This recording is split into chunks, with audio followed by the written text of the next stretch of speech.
అభినవ సీత పార్ట్ 1. ఈ కథలో తప్పెవరిది? కలసిరాని కాలందా, వారి కర్మఫలమా, విధి రాత, జాతక ఫలమా, మనుషుల మనస్తత్వాల, స్వార్థమైన బంధాల, ప్రేమతో కూడిన బంధాల, ప్రేమ కానరాని బంధాల? అసలు కోరి భార్యాభర్తల అన్యోన్యమైన జీవితంలోకి సీత ఎందుకు వచ్చింది?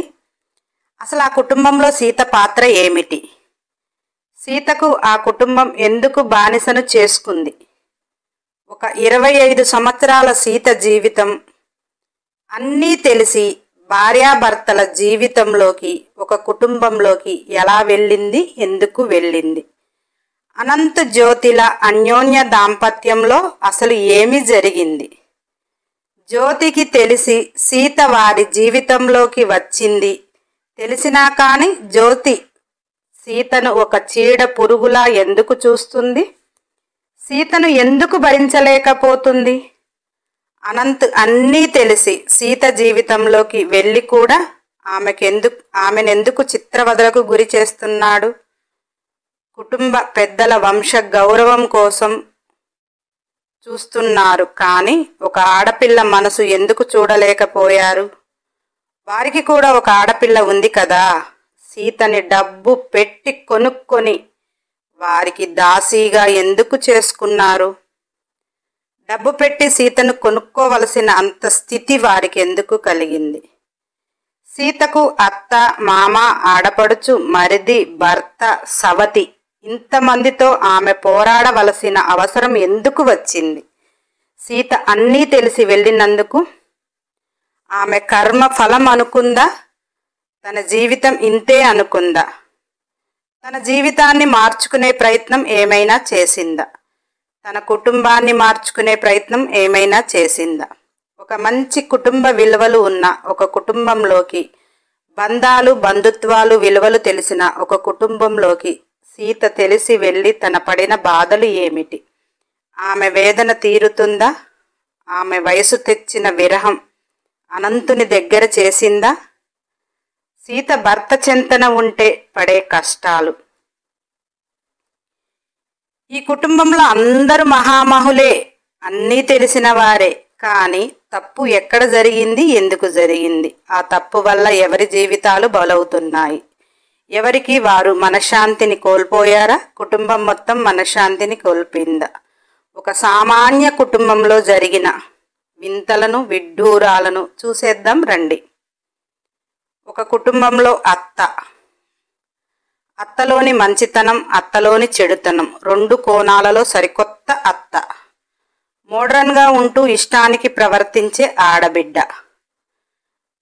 మరిది మంచివాడా చెడ్డవాడా తెలియని వాడిలా ఉండే మనస్తత్వం ఉన్న ఒక మరిదిని. ఆడవాళ్లతో వేగలేము అని మౌనంగా ఉండే ఒక మంచి మామను. ఎటు ఎవరికి చెప్పలేక తనలో తాను కుమిలిపోతూ కోపాన్ని, ప్రేమను కూడా ఎవరి మీద ఎలా చూపించాలో తెలియని ఒక కోపిష్టి భర్తను. వస్తే సవతి అవుతుంది అని తెలిసి కూడా సవతిని తెచ్చుకుని సవతి పోరు అంటే ఎలా ఉంటుందో అన్నదానికి మించి చూపించిన ఒక విచిత్రమైన మనస్తత్వం ఉన్న భార్య. ప్రతి ఒక్కరికి అన్నీ తెలుసు, అయినా కానీ కోరి మనశ్శాంతిని కోల్పోవటం. సీత మీకు పరిచయం చేయడానికి వస్తుంది. ఇక కథలోకి వెళ్దాము. అది ఒక చిన్న గది, 10 అడుగులు ఉంటుంది. అందులో 6-4 చిన్న డబుల్ కాట్, ఒక పక్కగా చిన్న కూలరు, పెద్దగా ఒక కిటికీ, ఒక చిన్న బీరువా. ఉన్న కొద్దిగా అయినా కానీ పొందిగగా అమర్చి ఉన్నది. బెడ్ పక్కన ఒక స్టూల్ మీద పండ్లు, స్వీటు, అగరవత్తులు. ఆ చిన్న బెడ్పై తెల్లని బెడ్షీటు, దాని మీద గులాబీ రెక్కలు, మల్లెపూలు. ఓ గ్రాండ్గా ఏమీ అలంకరించి లేదు కానీ అగరబత్తుల వాసనకి గమ్మత్తుగా, కిటికీలో నుంచి చల్లని గాలి ఆహ్లాదంగా ఆమెపై పడుతుంటే, జారుగా జడ వేసుకున్న ఆమె కురులు అందంగా గాలికి రెపరెపలాడుతున్నాయి. 25 సంవత్సరాల ఒక అమ్మాయి, అందానికి అందం. అనుకువలో పేరుకు తగిన సహనశీలి. ఎవరిని నొప్పించని స్వభావం. పేదరికం ఛాయలు ఆమెపై కనిపిస్తున్న భగవంతుడు ఇచ్చిన అందం ఆమెను మైమరుపుగా చూడాలి అనిపిస్తుంది. మామూలు సాధారణ తెల్ల చీర, 5-6 ఎత్తుతో బక్క పలుచగా, మరీ పాలిపోయే తెలుపు కాకుండా అందమైన పసుపు ఛాయల, మోచేతుల వరకు జాకెట్, ఎల్బో హ్యాండ్స్, నిండుగా ఉన్న డీప్ నెక్తో చాలా అందంగా కనపడుతుంది. గుప్పెడు నగల కన్నా గుత్తమైన రైక అన్నట్టు చీరకు తగిన బ్లౌజ్తో, అక్కడ ఏ అలంకరణ లేకున్నా మెడలో పచ్చని పసుపు తాడు, దానిలో ఒక సాధారణమైన గోల్డ్ చైను, సన్నని చేతులకు నిండుగా ఎర్రని గాజులు, చాలా ఒత్తుగా మందంగా ఉన్న పొడవైన జడ జారుగా వేసింది. దానిలో ఒక 4 మూరల మల్లెలు పెట్టారేమో. పెట్టిన మల్లెల కంటే ఆమె జడే ఎక్కువగా కనిపిస్తుంది. కిటికీలో నుంచి చల్లగా వస్తున్న గాలికి ఆమె జుట్టు రెపారెపాలాడుతుంటే చెవి కమ్మలకు చిన్నగా బుట్టలు ముద్దుగా ఆమె ముఖంలో అందంగా కనిపిస్తున్నాయి. రెపరెపలాడుతున్న జుట్టును వెనుకకు పెట్టి నిల్చుని ఆమె అందమైన కనులు నేలకు చూస్తున్నాయేమో. అవి ఏ భావం పలుకుతున్నాయో తెలియటం లేదు. కానీ మనిషి కాస్త భయంగా ఎదురు చూస్తుంది. అది శోభనం గది కదా, భర్త కోసం ఎదురు చూస్తుంది. ఆమెకు తొలి రేయి. భయం అనేది ఆమె ముఖంలో కనిపిస్తూనే ఉంది. ఆ సిరివెన్నెల సిరిబొమ్మ పేరు సీత. సీత పెద్దగా చదువుకోలేదు. అతి కష్టం మీద గవర్నమెంట్ స్కూల్లో 10 పాస్ అయింది. అప్పటి నుంచి ఇంట్లోనే ఉంటుంది. తల్లిదండ్రులకు ఆడపిల్ల బరువై భారమై వారి హీనమైన పరిస్థితికి ఆడపిల్ల అయిన సీతను పుట్టింటి సారి కింద పసుపు కుంకుమ ఇచ్చైనా పంపవలసిన ఆడపిల్లను 2 లక్షల రూపాయలు సీత తల్లిదండ్రులు తీసుకుని సీతను అనంత్కిచ్చి పెళ్లి చేశారు. పెళ్లి జరిగింది ఈరోజే. ఆమెకు తొలిరేయి. కన్నెపిల్లకు ఉండవలసిన కలలు సీతకు లేవు. రాబోయే జీవితం ఆనందంగా ఉండాలని కూడా సీత ఏ రోజు ఆలోచించలేదు. ఎందుకంటే అది తన తల్లిదండ్రుల పరిస్థితి కారణం కావచ్చు, తన దౌర్భాగ్యము కావచ్చు. ఏదేమైనా సీతకు అనంతతో పెళ్లి జరిగింది. ఈరోజు సీతకు తొలిరేయి. సీత ఎదురుచూపులు ఫలించినయి అన్నట్టుగా ఆ చిన్న గదిలోకి అనంత్ బుగ్గన చుక్క తెల్లని పట్టుబట్టలతో వచ్చాడు. సీత తన పడుచు ప్రాయం అనంతుని చూడగానే శర వేగంగా కొట్టుకుని గుండె భాగం బరువుగా తయారైంది. అనంతును చూసిన సీత ఆమె వాలు కనులు మొత్తం నేలను చూస్తున్నాయి. చీర కొంగు వేలికి చుట్టి నలిపి చింపేస్తుందేమో అనేలా పీకేస్తుంది. అనంత్ లోనికి వచ్చాడు. తలుపు దగ్గర వేసి పక్క కుర్చీ ఉంటే కూర్చుని తన గడ్డం సర్దుకుంటూ ఏదో దీర్ఘంగా ఆలోచిస్తున్నాడు. ఎంతసేపటికి అనంత్ సీత దగ్గరికి రాలేదు. సీత అంత క్రితం అయితేనేమి, అనంత్ వచ్చిన తర్వాత అయితేనేమి గంట నిలుచునే ఉన్నది. అప్పటికి అనంత్ వచ్చి అరగంట. అనంత తలుపు గడి పెట్టనూ లేదు, సీతను కూర్చోమని చెప్పనూ లేదు. ఇంట్లో నుంచి గట్టిగా కేకలు వినిపిస్తున్నాయి. ఒక్కసారిగా అనంత్ లేచి నిల్చున్నాడు. గట్టి ఏడుపులు, అరుపులు. అవి విన్న అనంత్ నిమిషం కూడా ఆ గదిలో లేకుండా బయటికి వెళ్ళాడు. ఆ ఇల్లు పాతకాలం నాటి ఇల్లు. డాబానే, కానీ చిన్న చిన్న బెడ్రూమ్లు, పెద్ద హాలు, కిచెను, దేవుడి గది, డైనింగ్ హాలు. ఆ పెద్ద హాల్లో నుంచి ప్రతి గదికి వెళ్ళవచ్చు. అందరూ కూడా ఒక్కసారిగా హాల్లోకి వచ్చారు. ఆ కేకలు, అరుపులు, ఏడుపులు వేరే ఒక బెడ్రూమ్ నుంచి వస్తున్నాయి. అనంత్ పరుగున అక్కడికి వెళ్ళాడు. సీత ఆమె గది తలుపు దగ్గర గుమ్మం పట్టుకొని హాల్లోకి చూస్తుంది. అది అనంత్ కుటుంబం. అనంత్ తల్లిదండ్రులు, చుట్టాలు అందరూ హాల్లోకి వచ్చారు. అనంత్ వెళ్ళిన గదిలోకి ముఖ్యమైన వాళ్ళు వెళ్ళారు. సీతకు కేకలు, ఏడుపులు, అరుపులు ఎక్కడి నుంచో అర్థమైంది. వినబడుతూనే ఉంది. గది తలుపులు వేసుకుంటేనో, చిన్నగా మాట్లాడితేనో మరొక రూముకి మాటలు వినపడవు. అటువంటిది అంతలా ఏడుపు పెడబొబ్బలు పెడుతుంటే, ఇల్లు మొత్తం దద్దరిల్లిపోతుంటే అంతలా ఎవరు ఏడుస్తున్నారు, అంతలా ఎవరు కేకలు పెడుతున్నారు అంటే జ్యోతి. జ్యోతికి 28 సంవత్సరాలు. అందంగా ఉంటుంది, ముద్దుగా బొద్దుగా ఉంటుంది. అందంతో పాటు చక్కగా చదువుకుంది. 28 సంవత్సరముల జ్యోతి జీవితం నిన్నటి వరకు చాలా అద్భుతంగా అందంగా ఉంది. జ్యోతి తండ్రిదండ్రులకు ఒక్కగానొక్క అమ్మాయి, గారాల పట్టి. బిడ్డ కోరింది తండ్రి ఏ రోజు కాదు అనడు. జ్యోతి తండ్రి అనంత్, తల్లి అక్క తమ్ముళ్ళు. జ్యోతి అనంత్ బావ మరదళ్ళు. అనంత్కి 30 సంవత్సరాలు. చాలా అందంగా ఉంటాడు, చక్కగా చదువుకున్నాడు, చదువుకు తగిన ఉద్యోగం చేస్తున్నాడు. జ్యోతి తండ్రి బలరామయ్య. అతని ఊర్లో మంచి పలుకుబడి ఉన్న వ్యక్తి.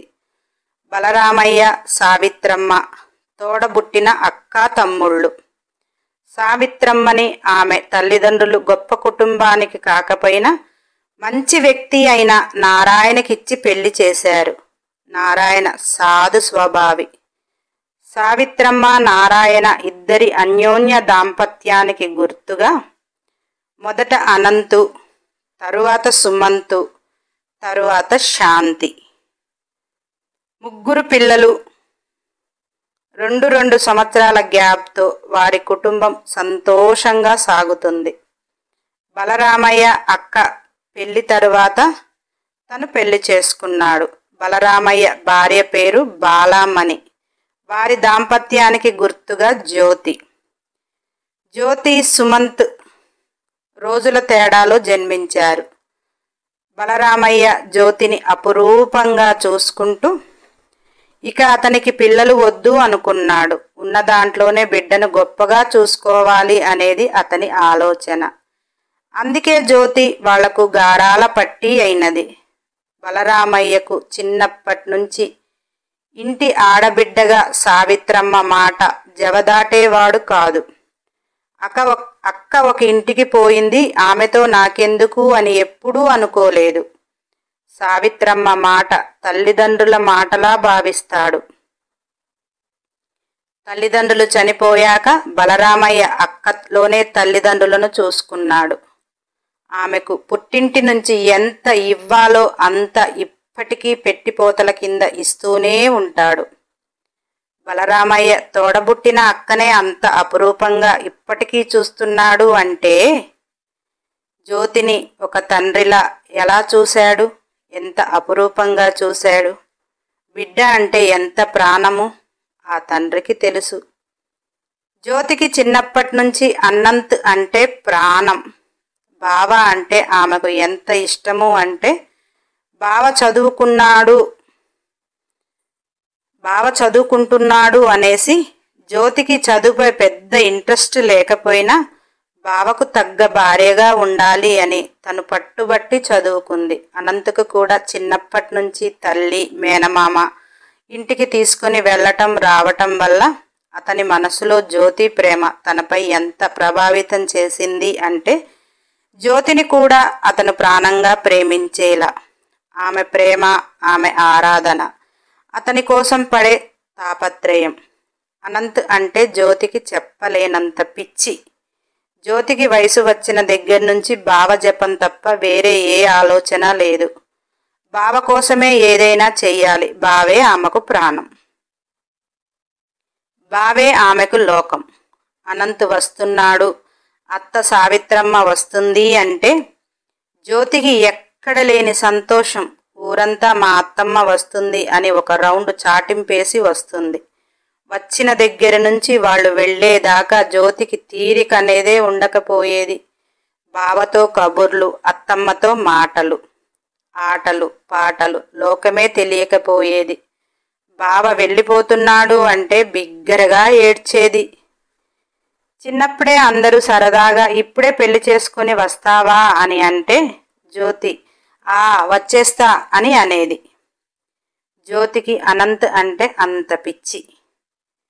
జ్యోతి పిచ్చి ప్రేమ అనంత్ మనసును జ్యోతి చేతిలో పెట్టేలా చేసింది.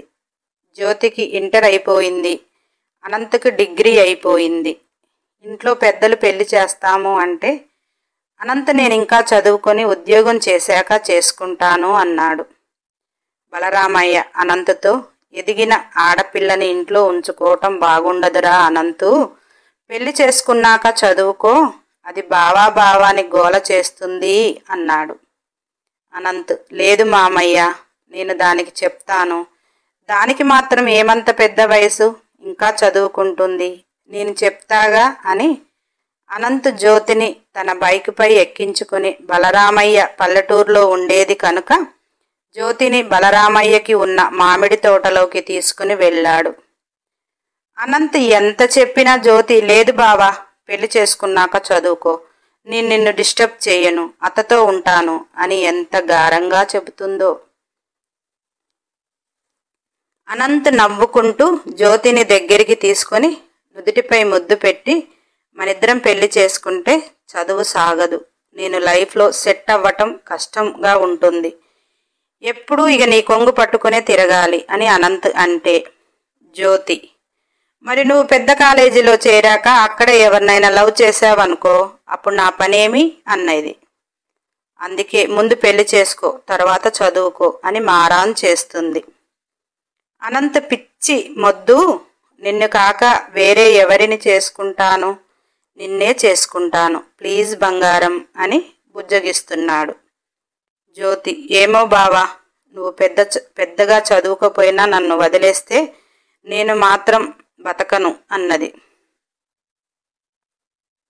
అనంత్ ఆమె పెదవులపై చేయి పెడుతూ అలా అనకు, నిన్ను తప్ప ఎవ్వరిని చేసుకోను, నీకు మాటిస్తున్నాను అని అనంత్ అంటుంటే జ్యోతి మరి నేనేం చెయ్యాలి అని అన్నది. అనంత్ నువ్వు కూడా డిగ్రీ చదువు, నీ డిగ్రీ అయిపోయే వరకు నా చదువు పూర్తవుతుంది, ఉద్యోగం వస్తుంది, నీకు కూడా డిగ్రీ పట్టా వస్తుంది. జ్యోతి నాకు చదువు అంటే చిరాకు బావా అన్నది. అనంత్ ఎలా చెప్పినా జ్యోతి వినటం లేదు అని నాకు మంచిగా చదువుకున్న భార్య కావాలని ఉంది, నువ్వు ఇలానే చేస్తే నిజంగానే నేను ఎవరినో ఒకరిని పెళ్లి చేసుకుంటా అన్నాడు. జ్యోతి బావా అంటూ అనంత్ గుండెలపై వాలి నువ్వేది చెప్తే అది చేస్తా, నువ్వు మాత్రం వేరే ఎవరినైనా పెళ్లి చేసుకుంటే నా గుండె ఇప్పుడే ఆగిపోయేలా ఉంది, వద్దు బావా, ఎప్పుడు అలా అనకు, నీవు చెప్పినట్టే చేస్తా అని ఏడ్చినంత పని చేసింది. అనంత్ జ్యోతి కన్నీళ్లు తుడిచి మొట్టమొదటిసారిగా ఒక తీయని ముద్దు ఆమె పెదవులపై ఇష్టంగా ఇచ్చాడు. జ్యోతి సిరిసిగ్గులు పడుతూ అనంతుని కౌగిలించుకుంటే అనంత్ ఈ జన్మలో నిన్ను తప్ప నేను ఎవరిని పెళ్లి చేసుకోను, నువ్వు నా ప్రాణం అని నీకు ఎందుకు తెలియటం లేదు అన్నాడు. జ్యోతి సరే బావా, నేను డిగ్రీ చదువుతాను, నువ్వు బాగా చదువుకో, సెలవులకు మాత్రం వచ్చిపో అని జ్యోతి అడగగా అనంత్ నిన్ను చూడకుండా నేనుంటానా, తప్పకుండా నాకు ఖాళీ సమయం దొరికితే రెక్కలు కట్టుకొని నీ దగ్గర వాలిపోతాను అన్నాడు. అలా ఇద్దరు బావా మరదళ్ళు వారి భవిష్యత్తుకు ఎన్నో బాటలు వేసుకొని తిరుగు ప్రయాణం అయ్యారు. అనంత్ బండి స్టార్ట్ చేస్తుంటే జ్యోతి బండి ఎక్కుతూ గట్టిగా ఏ సీత అని కేక వేసింది. సీత లంగా జాకెట్ వేసుకొని 2 జడలు ముందుకు వేసుకొని ఏంటక్కా అన్నది. జ్యోతి ఇలా రావే అని అన్నది. అనంత్ సీతను మొదటిసారి అప్పుడే చూడటం. ఎవరి అమ్మాయి అని జ్యోతిని అడిగితే జ్యోతి నాన్న దగ్గర పని చేస్తాడు, వీళ్ళ నాన్న, వీళ్ళమ్మ మన తోటలో పనిచేస్తుంది అని చెప్పింది. సీత అనంత్ బండికి ఎదురుగా నడుచుకుంటూ వస్తూ జ్యోతిని చూస్తూ అనంతుని చూసి వెంటనే తల వంచుకొని బండి వెనక భాగానికి వచ్చి ఏంటక్కా అన్నది. జ్యోతి ఎక్కడికి వెళ్తున్నావే అన్నది. సీత అనంతుని జ్యోతిని చూస్తూ అక్క ట్యూషన్కి వెళ్తున్నా, ఎగ్జామ్స్ అన్నది. జ్యోతి ఓ ఈ సంవత్సరం నువ్వు 10 కదూ, బాగా రాయి అంటూ అనంత్ బండి ఎక్కి అనంత్ భుజంపై చెయ్యి వేసి పదబావా వెళదాము అన్నది. అనంత్ అమ్మాయి కూడా అటే వెళ్తుందేమో, దింపి వెళ్దామా అన్నాడు. జ్యోతి, అవసరం లేదు, అదే నడిచి వస్తుంది, నువ్వు పద బావా అని అనంత్ నడుముల చుట్టూ చెయ్యి వేసి అతని భుజంపై వాలింది. అనంత్ జ్యోతిని ఇంటికి తీసుకుని వెళ్ళాడు. 2 రోజులు మరదలతో సంతోషంగా గడిపి అనంత్ వెళ్ళిపోయాడు. జ్యోతి డిగ్రీ కాలేజీలో చేరింది. కష్టంగా అయినా బావ కోసం చదువుతుంది. అనంత్, తప్పావు అనుకో, డిగ్రీ కంప్లీట్ అయ్యే వరకు పెళ్లి చేసుకొని అన్నాడు. అందుకనే భయంగా ఏ పరీక్షలు తప్పకూడదు అని కష్టంగా చదువుతుంది. సెలవులకు అనంత్ వచ్చి వెళ్ళటం, లేదా జ్యోతి అనంత్ వస్తాడని వాళ్ళ మేనత్త ఇంటికి పరుగులు పెట్టటం. అలా ఇలా జ్యోతి డిగ్రీ పూర్తి చేసుకునే వరకు జ్యోతికి 21 సంవత్సరం. అనంత్ చదువు పూర్తయింది. చదువుకు తగ్గ మంచి ఉద్యోగం సంపాదించుకున్నాడు. అతనికి బెంగళూరులో ఉద్యోగం వచ్చింది. జ్యోతి డిగ్రీ అయిపోవటం అనంత్ జ్యోతిని పెళ్లి చేసుకుని బెంగళూరు తీసుకు వెళ్ళాలని అక్కడ అన్ని సిద్ధం చేసుకున్నాడు. అనంత్కి అప్పుడు 23. అందరూ అప్పుడే పెళ్లి చేసుకుంటావా అని ఫ్రెండ్స్ అంటుంటే ఏమని చెప్తాడు? మరదలు ఆగటం లేదు. పెళ్లి చేస్తే ఇప్పటికే 3 సంవత్సరాలు కూడా అయిపోయేది. ఏదో అనంత్ బలవంతం మీద అయినా ఆగింది. ఇక ఇప్పుడు కూడా వాయిదా వేస్తే జ్యోతి బతకను కూడా బతకదు అని అనంత్కి అర్థమైంది. అందుకే ఫ్రెండ్స్ ఎగతాళి చేసిన తప్పక తన ఊరు వచ్చాడు. మంచి రోజు చూసి తాంబూలాలు పుచ్చుకున్నారు. ముహూర్తాలు పెట్టుకున్నారు. ఒక్కగానొక్క బిడ్డ కనుక బలరామయ్య ఊరంతా పండగ అయ్యేలా అంగరంగ వైభవంగా పెళ్లి ఏర్పాట్లు చేశాడు. బలరామయ్య ఊళ్ళో అంతో ఇంతో పలుకుబడి ఉన్నవాడు. ఊరి పెద్దగా వ్యవహరిస్తున్నవాడు. జ్యోతి పెళ్లి రోజు ఊరంతా అక్కడే. అలా సీత వాళ్ళ అమ్మా నాన్న కూడా పెళ్లి పనుల్లో ఉండి సీతని కూడా పెళ్లి రోజు తప్పకుండా రమ్మన్నారు. అప్పుడు సీతకు 18. లంగా ఓని వేసుకుని తల్లితో పెళ్లి పందిరికి చేరింది. బలరామయ్య అందరికీ తలలో నాలుక వంటి వాడు కనుక అందరూ పెళ్లి పనులు తమ ఇంటి పనుల్లా చేస్తున్నారు. అలా సీతకు కూడా పనులు అప్పజెప్పారు. వచ్చిన వారికి టైంకు మంచినీళ్లు కాఫీలు అందించే పని. ఇక జ్యోతి ఆనందం కాదు. తన బావతో ఆమెకు పెళ్ళవుతుంది. ఇక ఎప్పుడు బావతోనే ఉంటాను. బావకు ఉద్యోగం వచ్చింది. బెంగళూరు తీసుకుని పోతాడు. వాళ్ళిద్దరే ప్రపంచంగా బతకటానికి ఎన్నో కలలు కంటుంది. అలా పెళ్లి రోజు అంగరంగ వైభవంగా మండపం ఏర్పాటు చేశారు. 6 అడుగుల ఆజానుబాహుడు, అందమైన వాడు, చదువుకున్నవాడు, బెంగళూరులో ఉద్యోగం చేస్తున్నాడు అని ఊరంతా గొప్పగా చెప్పుకున్నారు. బలరామయ్య జ్యోతికి ఏ లోటు చెయ్యకుండా ఆమెకు తగిన బంగారము, బెంగళూరులో ఎప్పటికీ ఉండలేరు కాబట్టి అక్కడ అద్దె ఇల్లు తీసుకోవాల్సి వచ్చింది. కానీ బలరామయ్య అందులో బిడ్డకు కావలసినవి అన్నీ అమర్చి పెట్టాడు. బెంగళూరులోనే అనంత్ స్థిరపడితే ఒక ఫ్లాట్ కూడా కొనిపెట్టేవాడు. కానీ అనంత్ చేసే ఉద్యోగం ఎప్పుడు ఎటు మారుతుందో తెలియదు. అందులో అనంత్కి సొంత ఊర్లో పనిచేసుకోవాలని, తల్లిదండ్రులకు దగ్గరగా ఉండాలని కోరిక. కొత్తగా వచ్చిన జాబు. ఇప్పుడు అక్కడ ఉండటానికి ఒప్పుకున్నాడు.